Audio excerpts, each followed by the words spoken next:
Today, the president approves a major disaster declaration for Washington state as this state fights the coronavirus. Governor Jay Inslee says the move allows funding for crisis counseling and some emergency protective measures. But Inslee says it does not unlock many forms of assistance to help hurting Washingtonians. The governor says he will continue to work with federal partners to deliver disaster assistance, such as expanded unemployment benefits for people who have lost their paychecks in the COVID-19 crisis. Today, the president directed FEMA to supply medical stations to New York, California, and Washington. 3 large federal medical stations and 4 small federal medical stations with 1,000 beds for the state of Washington. Governor Inslee said he appreciates that federal field hospitals are coming to the state to help with increased medical needs. It does keep me up at night. We are running low, very low. Can't afford to have our healthcare workers get sick and be out of work. That is the chief medical officer of Overlake Medical Center in Bellevue. Doctors and nurses around the country are raising concerns tonight about dwindling supplies of personal medical equipment. We're talking masks, gowns, and gloves. Governors and mayors are pleading for more federal help. I believe the federal government should take over that function of contracting and acquiring all the medical supplies that we need. The president says the federal government has deployed hundreds of tons of supplies to locations with the greatest need. And this comes as we learn more about the pandemic's impact on Washington state. So the State Department of Health reported 200 new cases today. There are now 1,996 confirmed coronavirus cases in Washington. That includes 95 people who have died. More than 28,000 people have tested negative for the virus. That is 94% of those given the test. There are reports tonight that an Everett Boeing worker has died of COVID-19. Virus is deadly. It's not a flu. It is deadly, and it's tearing my family and tearing me apart. That is Lionel Washington. He says his 58-year-old brother, Elton Washington, was the Boeing employee that died earlier today from the coronavirus. Since March 17th, Lionel has been posting to Facebook about Elton's COVID-19 diagnosis. And tonight, he's asking Boeing to shut its doors to help stop the virus from spreading. I saw a couple of weeks ago that they had 4 cases, and I said they should be shutting down. My brother walked right into it. Walked right into it. Tonight, the company says it cannot yet confirm that coronavirus was the cause of death. We reached out to Boeing's reps who responded, quote, "We are aware of these social media posts and are taking the right steps to confirm the information while respecting the individuals and the family's privacy." So it is okay to get out and about as long as you are practicing social distancing like these folks here, keeping at least 6 feet between themselves and others. The warmer weather certainly brought people outside this weekend, but unfortunately, some are not keeping their distance, and some communities have just had enough. King 5's Susanna Frame tells us what's being done to stop their behavior in our coastal towns. On Friday, the governor begged, pleaded for people to stay home, but over the weekend, that message did not stick with thousands of people in Washington state. In Grays Harbor, the message was anything but subtle. We're closed. Go home. With sunny weather, people flocked to area beaches, riding horses, renting bikes, stacking up wood for an extended stay. It looked more like a vacation than a time to stay home.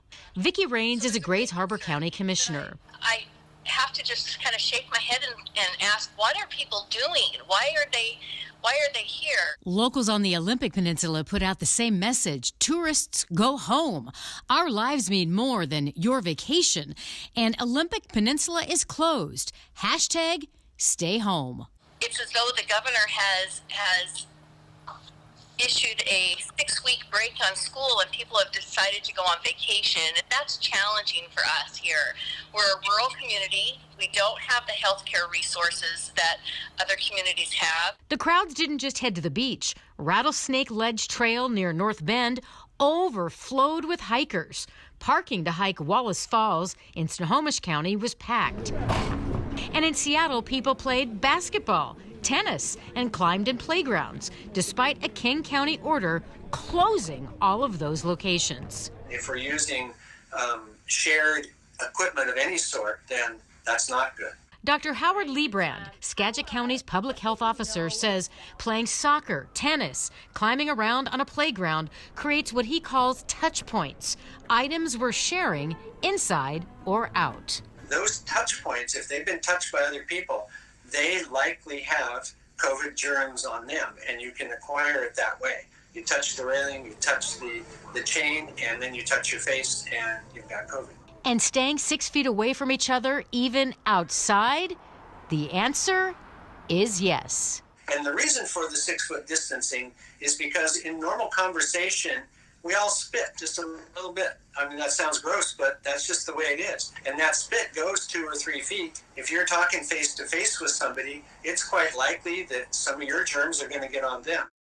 Some beach towns have had enough. The mayor of Ocean Shores has signed an order closing down all motels, vacation rentals, and beach access points. And tomorrow, Grays Harbor County is expected to do the same. Susanna Frame, King 5 News. Olympic National Park is closing its campgrounds in an effort to slow the spread of coronavirus. It has also closed its visitor centers. It says it will be notifying the public when the park resumes full operations. And starting tomorrow, Washington State campgrounds will also be closed through April 30th. The closures means no new campers will be allowed into state parks. However, officials say day use areas and trails, they'll remain open just as long as people practice proper social distancing. Testing is a big priority to find out who has coronavirus and who does not. So this weekend, the public stopped by this drive-through testing site in Lacey. Tests were only given to those considered high risk, such as people with cancer, heart disease, or asthma. Melissa Gully met some of those requirements. I was feeling sick this week, and I have asthma and something called eosinophilic esophagitis, and can make it a little hard to breathe sometimes. At this site, they're only testing high-risk patients, but hope to open it up soon to everyone. Well, this upholstery company in Mukilteo is busy making masks. Here's King 5's Tony Black. Providence put out the call for 100 million masks to help healthcare professionals deal with the shortage of personal protection equipment, or PPEs, during this coronavirus outbreak. Several volunteers and businesses have stepped up. A normal day here is we're making things for spaceships. Jeff Koss from Koss Taylor is the latest to join the effort. The local manufacturing company shifted their entire production from upholstery to make thousands of masks. We made 1,100 after they taught us how to make our own masks, and then yesterday I think we put out about 4,000. Koss says Providence has been working right beside them to ensure the masks are made to a quality and standard needed. So when it works, it covers back here. He says they'll continue to double the production of masks. Until we meet the need or until we get fired. And says their ability to help comes from more than 3 decades of relationships with other businesses. This whole thing is really enabled by friends at Nordstrom, friends at Providence, friends around the world who trust us, care about us. Tony Black, King 5 News. Well, Amazon's Prime Pantry delivery service is temporarily shutting down. Surge in orders tied to the coronavirus outbreak caused the service to be overwhelmed by orders. A notice on the top of the Prime Pantry website says the company is, quote, busy restocking. Now, this service gives Amazon Prime members access to discounted groceries and household items and then delivers them to their door, like Amazon does.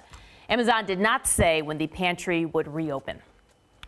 With so many businesses struggling because of the coronavirus outbreak, many are getting pretty creative. And this is especially true for small business owners who may not be able to get traditional help like unemployment.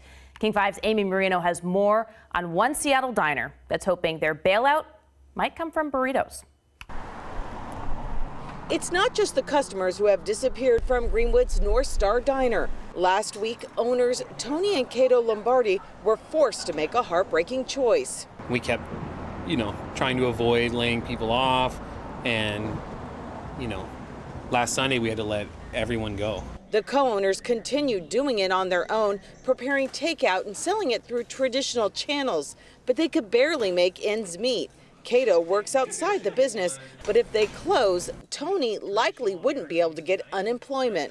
As operating owners, Tony and our co-owner don't draw a salary, so they can't show a pay stub to the unemployment office and get even 60% of nothing. They decided to put their usual menu on hold and keep it simple. One of our more popular items are our breakfast burritos. And we decided maybe we could bring those to people where they were and kind of put a post on Facebook, like, how about burrito to you this weekend? They took the burritos and hit the road, delivering around Seattle. Burritos and coffee for you. We've got some cash for you. Excellent, excellent. Thank you. After a rough few weeks, they say it was nice to see some regulars and feel the support of the community. They're grateful the city has stopped evictions and put a hold on business taxes. And if they can ride this out, they might be able to reopen their doors once again. We want to keep it going as long as we can. You know, we want to be able to bounce back. And so anything that we can do to support the community and anything we can do to keep the business going. Amy Marino, King 5 News. Some first responders got a chance to fill up their gas tanks for exactly $0 today. A gas station in Bellevue, right across the street from Overlake Hospital, made the free gas offer to the men and women who are on the front lines battling coronavirus. We already have like over 40 people came in, got free gas. Yeah. So everybody been appreciating us. Again, this was only for first responders and for a limited time today, but the gas station says it is considering doing it again tomorrow. Well, we want to know, are you a healthcare worker, first responder, or even a patient impacted by coronavirus right now? Well, we would like to hear from you. You can reach us via email at factsnotfear@king5.com or through the phone number 425-341-3773. So we'll have local experts answering your questions this coming Wednesday on air. That'll be right here on King 5 at 7 p.m.